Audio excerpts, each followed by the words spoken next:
Et salut à tous, on se retrouve aujourd'hui pour une vidéo de Ligue des Champions comportant pas de club français, non, mais bien un club russe contre un club allemand, le Zénith Saint-Pétersbourg contre le Borussia Dortmund. Les joueurs du Zénith qui rejouent un match officiel depuis, c'est le premier depuis le 18 décembre après un match contre, non le 11 décembre pardon, contre l'Austria de Vienne. Le Zénith Saint-Pétersbourg qui donc joue son premier match depuis 2 mois et demi contre un Borussia Dortmund finaliste de l'édition précédente contre le Bayern Munich. Je le rappelle, mais je pense que vous le savez tous, ceux qui regardent la vidéo. Voilà pour vous parler toujours de la vidéo que je viens de sortir hier. Présentation du site pronostic. Vous pouvez pronostiquer sur tous les matchs de Ligue 1. Le lien sera toujours dans les descriptions alors que les joueurs rentrent sur la pelouse. Le lien sera toujours dans la description de chaque vidéo. Dans le lien de ce site, vous pouvez pronostiquer sur tous les matchs de Ligue 1 et tous les matchs français en Coupe d'Europe. Donc le lien est dans la description, pronostic-foot.gildo.com. Donc très bon site où vous pariez pas d'argent, vous pronostiquez comme ça et vous regardez votre classement à la fin. Voilà. Pour parler donc le Zénith Saint-Pétersbourg qui est sorti quand même d'un groupe assez difficile contre l'Atlético Madrid qui est passé premier de son groupe, contre le FC Porto 3e et l'Austria de Vienne 4e. Le dernier match officiel du Zénith, donc c'est contre l'Austria de Vienne, je le rappelle, le 11 décembre. Et ils avaient pris un 4-1 alors qu'on aperçoit la compo du Zénith Saint-Pétersbourg avec Hulk qui est un joueur le meilleur joueur de cette équipe. Donc voilà. Ils ont dû faire comme Lyon cette année, passer 4 matchs avant d'essayer d'aller en groupe. Le tour de qualification 3 et le barrage.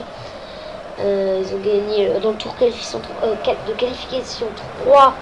Ils avaient joué Nordjylland, puis au barrage Pacos de Ferreira, puis ensuite phase de coupe, première journée défaite 3 contre l'Atlético, on a déjà passé un CPU, un 0-0 contre l'Austria de Vienne, une victoire 1-0, très belle victoire contre le FC Porto. Donc on voit que ensuite un 1 partout contre Porto, un très bon 1 partout contre l'Atlético Madrid, et une défaite 4-1 face à l'Austria de Vienne.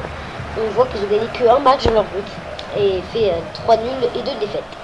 Et voilà donc ce match, le rendez-vous 25 février à 18 h entre le Zénith donc et le Borussia Dortmund. Allez, pour trouver une grosse occasion du début rencontre, on voit le centre et Socrates qui va dégager une forte belle manière avec Mkhitaryan qui va se... Alors oui, pour parler des suspendus, enfin surtout des blessés côté des joueurs, des hommes du Borussia Dortmund. Lewandowski malade, Hummels sans certain, il y a Subotic qui n'est pas là. Donc voilà, il y a beaucoup des joueurs de... Je me demande, ah si, est-ce que Ben... Non, je peux mettre Bender, je crois qu'il n'est pas dedans. Bon, c'est pas grave, avec Félix, il en prend une occasion, allez, avec Vittel qui peut lancer, c'est bien fait avec Chirokov pour Hulk, qui va aller chercher Chirokov, la frappe et la belle interception, la belle parade de Weidenfeller qui coupe cette très belle action du Zénith qui aurait pu aller au fond des filets. Une frappe de Chirokov. Allez, Marco Reus côté gauche. Marco Reus vers Mkhitaryan. Allez, vers Schmelzer. Ouais. Alors, est-ce que les joueurs avec Saïd, on va regarder s'il peut avoir une occasion là. Nuri Saini, il n'est pas attaqué. Nuri Saini peut tenter une frappe, il va aller servir à Pierre-Emerick Aubameyang. Les trois Pierre-Emerick Aubameyang qui ont un esprit d'opération, ils sont pas très bien attaqués là, les joueurs du Borussia Dortmund que Reus. Alors, est-ce qu'il peut les servir il est gêné par la bite, mais il peut quand même récupérer ce ballon avec Schmelzer. On fait tourner, on n'arrive pas à trouver la possibilité. Schmelzer qui va servir Aubameyang, qui se met dans le jeu avec Aubameyang côté droit, il essaie de prendre un revers, il va servir Piszczek. Et ils n'y arrivent pas trop là, les joueurs du Borussia Dortmund à essayer de passer cette défense qui est très bien resserrée avec Nuri Sahin qui peut les servir à Mkhitaryan, qui veut la frappe de Mkhitaryan, c'est un petit peu trop molle. Et Odigin qui s'empare de ce ballon. Alors côté Borussia Dortmund dans cette Ligue des Champions, comment ça se passe? On le sait, ils étaient dans le groupe de l'Olympique de Marseille, de Naples et d'Arsenal, donc le groupe de la mort. Ils sont sortis, que je sache, deuxième ou premier. C'est un groupe serré, ça je me souviens. Donc je regarde, je vais essayer de regarder. Juste on va voir, donc voilà, ils ont fait le premier match, attends, on pas une grosse occasion avec Aubameyang. Non, on revient vers Piszczek. Donc voilà, première journée, défaite 2-1 contre Naples, à Naples. Ensuite ils étaient imposés 3-0 contre l'OM, puis 2-1 contre Arsenal, après une défaite 1-0 contre Arsenal chez lui. Dortmund qui ensuite gagne 3-1 contre Naples et 2-1 contre Marseille lors de la dernière journée de cette Ligue des Champions, la parade de l'Odigine. J'ai pas trouvé l'action, j'étais sur les fiches. Occasion, excusez-moi, pour le Borussia Dortmund pour l'instant.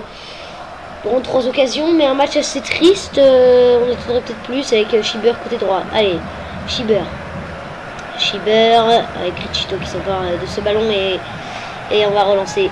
Allez, avec Chirokov, l'attaquant de pointe, je crois, de cette équipe du Zénith, vers Faizullin. Côté, donc, le dernier match de cette équipe du Borussia, une défaite, oui, le 22 février, défaite 3-0. Ils sont 3e en Bundesliga, Dortmund, 3-0 contre Hambourg. Donc, ouais, c'est pas mal ça. Attention. La grosse défaite là, il faut se relancer contre une équipe qui n'a pas joué depuis longtemps. Qu'est-ce que ça va donner? Je ne sais pas, on verra. Hein. Ce que ça va donner, Nouri Sain. Récupérer Eric Aubameyang, Mkhitaryan Aubameyang. Aubameyang qui peut aller servir à droite, Piszczek. Ah, le mauvais contrôle Piszczek. Ouais, mal fait. Et à 30e minute de jeu, toujours 0-0, un match assez triste.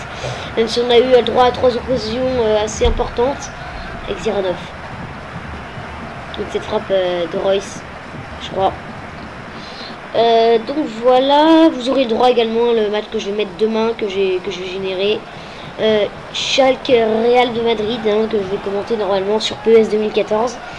Puisque les deux équipes sont présentes alors que Zenit et Borussia Dortmund ne sont pas présents dans PES. Donc j'ai pris le jeu FIFA 14, mais généralement pour les matchs des champions, je prends le jeu PES 2014. Allez, Bender qui peut aller servir à côté droit, Piszczek qui peut aller centrer, non, il revient. Piszczek, ouais, est-ce qu'il veut centrer? Oh, la mauvaise passe de Piszczek qui n'est pas trop rentré dans cette rencontre. Donc ça rencontre Piszczek et à 38e minute, le score est 2-0 entre le Zenit et le Borussia Dortmund. Allez, Smolinov avec Faizullin. La récupération de Royce et on va servir Schmelzer, Mkhitaryan, Schieber qui sert Pierre-Emerick Aubameyang, la passe pour Schieber qui essaie de passer, ça revient sur Mkhitaryan, Chirokov qui s'en parle de ce ballon. Ouais, c'est... Comment dire, ouais, on n'arrive pas à être dangereux depuis une 20 minutes. Il y a eu 3 occasions, voilà, mais à part ça, surtout côté du Zénith, on fait pas grand chose. Allez, pourquoi pas là? Smolinov, oh, c'est bien fait vers Faizullin qui peut aller provoquer. Est-ce qu'il va centrer? Faizullin, non, il revient. Faizullin toujours. Allez, vers Smolina, j'arrive pas à chaque fois de voir le... Ouais, Chirokov, là, il a pas le sorti. Witsel qui peut aller faire une belle passe. Non, on revient sur Faizullin côté droit. C'est dangereux. Faizullin, allez, vers Smolnikov, voilà, Smolnikov. Oh, qui peut les centrer, c'est bien fait vers Hulk qui peut contrôler. Hulk, meilleur joueur de cette équipe du Zénith. Allez, vers Krejcito. Et là, on fait tourner, on ne sait pas trop ce qu'ils font là, les joueurs du Zénith. On attend peut-être de la fin de cette première mi-temps. Triste première mi-temps, il n'y a pas de problème, ça. Allez, Smolinkov. Ouais, le mot de Smolinkov. C'est pas dangereux, c'est le joueur qui va dégager. Et l'arbitre qui, voilà, renvoie les joueurs au vestiaire pour cette première mi-temps. 0-0, match très triste, première période très triste.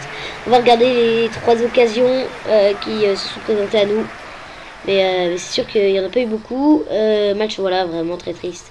Deux équipes, ouais, voilà cette frappe de Royce. Et puis, le mauvais passe de Schmelzer. Non, pas Schmelzer, Piszczek. Voilà, on voit les stats, voilà, un tir pour le Zénith encadré, la pression de tir elle est partout bien, bonne, donc 2 tirs pour Dortmund. Allez, on va commencer direct cette deuxième période en espérant que ça va donner un peu plus. Alors qu'il va y avoir un petit changement côté du Zénith, Saint-Pétersbourg. Est-ce que c'est Krejcito qui va sortir? Je ne pense pas, généralement il nous faut croire en quelque sorte que c'est ça. C'est, oula, quel nom? Ryazantsev qui remplace Faizullin. Ok, je vais essayer de prononcer ça. Ça va être un peu difficile, hein, parce que je ne suis quand même pas le meilleur là-dedans. Allez, Schieber Schieber vers Bender. Bender pour Noé Sain. Sain vers Schieber.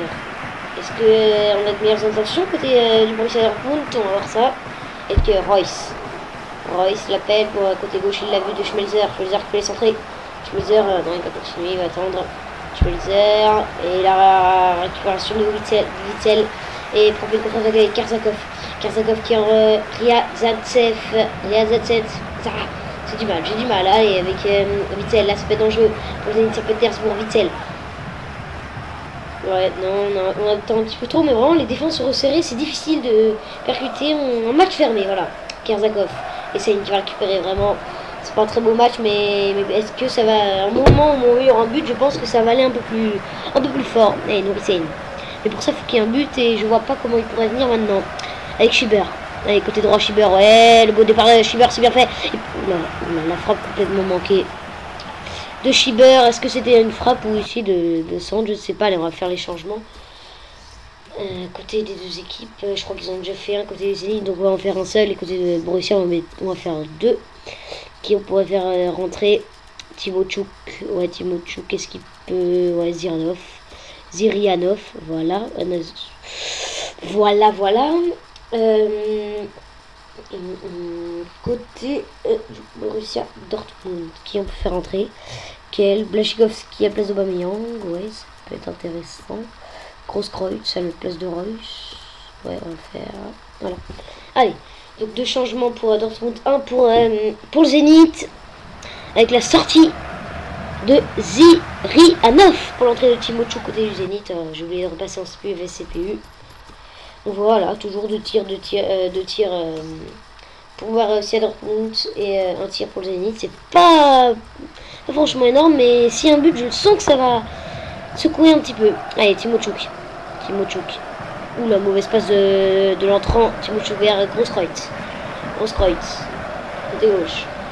Grosskreutz pour Nouri Sain. Sain qui va chercher Mkhitaryan. Pour Bender. Vers Schieber, ça peut être dangereux. Schieber. Ouais, l'attaquant de pointe, hein, je rappelle. Lewandowski malade. Est-ce qu'il sera présent? Il est dans le groupe, mais je pense pas qu'il sera présent pour cette rencontre contre le Zénith. Peut-être sur le banc, mais j'ai préféré pas le mettre. Allez, on va lancer Timochouk côté gauche. Ah, il est pas bien rentré, Timochouk. Joueur pourtant très intéressant de cette équipe du Zénith, il est pas bien rentré. Allez, 60e minute de jeu. Il va faire quelque chose là. Allez, on va se servir Nouri Sain vers Schmelzer. Vers Schieber. Ça joue bien avec Nouri Sain. Pas trop de contrôle de balle, ce serait bien de jouer une touche là. Bender qui continue. Bender qui va le servir à droite. Blashikovski qui vient de rentrer à la place de Pierre-Emerick Aubameyang. 63e minute de jeu, Piszczek. Allez, ça peut être dangereux. Le départ de Piszczek, de Mkhitaryan plutôt, qui va servir Piszczek, ça peut être dangereux, Piszczek. Ah, la frappe contrée. De la part de Piszczek, avec un changement d'entrée de Kell à la place de Bender. On va voir ce corner. Est-ce qu'il va être bien joué? On va jouer en deux temps à la rémoise. Ouais, il joue à la rémoise avec Sain et Blashikovski. Celui qui vient de remplacer Aubameyang à la 53e minute. Nouri Sain pour Piszczek vers attention l'arbitre, ça fait deux fois qu'il gêne le match. Et Piszczek vers Nouri Sain. Ouais, il en fait tourner. On attend de voir. Hein. Allez, Blashikovski. Ouais, quel départ là-bas de. C'est qui? C'est Grosskreutz qui va les frapper. Grosskreutz, il attend un petit peu trop. La frappe finalement de Grosskreutz et c'est contré. Et ouais, pour l'instant, c'est voilà, depuis la 45e minute, on voit plus du tout le Zénith, mais mieux le Borussia Dortmund. C'est un match qui commence à un petit peu s'emballer. On va voir ce que ça donne. Ouais, il passe vers Karsakov. Maintenant, il ne peut pas rentrer dans la réparation. Ryazantsev pour Witzel. Allez, pour mettre une frappe de loin. Chirokov, la frappe, elle est contrée. Je pensais qu'elle allait passer finalement en dessous de la barre, mais non, elle passe au-dessus de cette barre transversale 70e. On joue encore une fois le corner court. Karsakov qui attend pour centrer, il revient sur Hulk pour Timochouk pour Karsakov pour Hulk. Ouais, on joue en triangle là, c'est toujours les mêmes qui touchent le ballon. Smolenkov vers Timochouk, Ryazantsev, ouais, Krejcito, la frappe de Krejcito et contre toute attente, c'est Zénith qui ouvre le score. Ouais, ils étaient moins intéressants. Mais c'est eux qui ouvrent le score par l'arrière gauche de cette équipe de Saint-Pétersbourg. Krejcito. Et quelle belle frappe. Quelle belle frappe. Très précise. Est-ce qu'il est beaucoup puissant? Je ne sais pas, mais ça sert à rien quand on met une très belle précision sa frappe. Et ça fait 1-0. Je sens que ce match va s'emballer après cette ouverture du score. Signé Krejcito et Grosskreutz sur le côté gauche. Pour le Borussia Dortmund. Allez, Grosskreutz. Et deuxième période que pour l'instant meilleure que la première. Hein. Ouais, vraiment. Déjà avec ce but de Krejcito, très beau but. Hein, de la part de Krejcito, l'arrière gauche de cette équipe du Zénith. Saïm. Allez, on revient vers Schmelzer. 77e minute de jeu, le score d'1-0. Schmelzer. La frappe de Mkhitaryan. La belle frappe de Mkhitaryan. Ouais, très belle frappe là. De Mkhitaryan qui a tenté sa chance pour la deuxième fois dans cette rencontre. Ouais, elle est bien placée également, mais belle parade. Allez, vers Błaszczykowski. Il y a Gundogan hein, également qui sera pas présent, je voulais le dire pour cette rencontre. Socrates. Allez, vers Saïn pour Socrates, ça peut être dangereux là, ils sont pas trop attaqués. Socrates, la frappe. Et c'est Socrates qui vient mettre à la 80e le 1 but partout et il est égalisé. Ouais, bien fait de la part de Socrates. Là, on pensait qu'il est passé, mais finalement, une belle frappe. Hein. Socrates, ce match s'emballe. Est-ce qu'on va avoir droit à un nouveau but? Je ne sais pas. Dans tous les cas, ça fait un partout. Entre le Zénith et le Borussia Dortmund, c'est signé Socrates. Bon, pour les joueurs de club. Ouais, attention. Parce que on n'est jamais. Je sens qu'il va y avoir un deuxième but. Je sais pas pour qui. On verra. Krejcito, l'homme du Zénith pour l'instant. Avec ce but, même s'ils ont été repris. Mkhitaryan qui essaye de récupérer. Chirokov pour Witsel pour Krejcito. Encore. Vers le ballon, ils vont pas s'en séparer. Krejcito, là, et vers Witsel, c'est bien fait, Witsel, mais pourquoi il va attaquer Witsel? Il va servir Krejcito. Oui, c'est Krejcito, non, c'est qu'est-ce qui va se passer? But. Ah, ils se sont pas foulés, là, la défense du Borussia Dortmund, et c'est Krejcito. Encore l'arrière gauche du Zénith qui vient marquer son doublé. On va revoir le but complètement. Ouais, mais pourquoi après il court pas pour aller dans le ballon? Ils s'en fichent en fait. Ils veulent bien apprendre le but. Parce que la balle va quand même pas très vite. Mais il y a une Feller qui regarde, le ballon va aller dans le but. C'est pas très bien fait là. Et c'est le Zénith on pensait qu'il allait y avoir 0-0. Finalement, il y a 2-1, 3 buts dans cette rencontre pour l'instant. Est-ce qu'on va avoir un quatrième? Je ne sais pas. Mais à la 87e, le score est de 2 buts à 1 pour le Zénith. Allez, c'est pour Mkhitaryan, la frappe. Ouh, la belle. Ouh, il sauve son équipe d'origine là. Quelle parade sur cette grosse frappe de Mkhitaryan qui tente beaucoup dans cette rencontre. Encore une fois, on joue le corner à la rémoise. Allez, on rappelle la dernière occasion de cette rencontre. Est-ce qu'il va y avoir du temps additionnel? Mkhitaryan peut encore frapper. Mkhitaryan aura une minute de temps additionnel. C'est la dernière action. Friedrich, qu'est-ce qu'il veut faire? Il va lui servir à Kell, pourquoi pas une grosse frappe de Kell? La frappe de Kell. Est-ce qu'il va récupérer le ballon? Chirokov qui dégage. Et l'arbitre qui siffle la fin de cette rencontre de Ligue des Champions. 8e de finale, allez, qui se cloue sur un 2 buts à 1 pour le Zénith. Doublé de Krejcito contre un but de Socrates qui avait égalisé à la 80e après un but de Krejcito 74 et 86e. L'homme de cette rencontre, c'est bien évidemment Krejcito. Grâce à lui, pour l'instant, le Zénith prend une option. Même s'ils ont pris un but à l'extérieur. Allez, on va pas revoir le résumé. On va regarder tout simplement les stats. 4 tirs à 7, 3 tirs cadrés à 7. Allez, on voit. Donc voilà. Pendant que vous regardez un petit peu ces stats, n'hésitez pas à pronostiquer. Pas sur ce match, il n'est pas disponible, mais pronostiquer sur les matchs de Ligue 1, les matchs des clubs français en Coupe d'Europe. Sur pronostic-foot.gmail.com, le lien est dans la description. De toute façon, n'hésitez pas, hein. C'est vraiment ambiance bon enfant, tranquille. De toute façon, je pense que c'est pas, vous pronostiquez pas, vous pariez pas d'argent, vous pronostiquez comme vous voulez, il y a un classement à chaque fois. Ça peut être intéressant.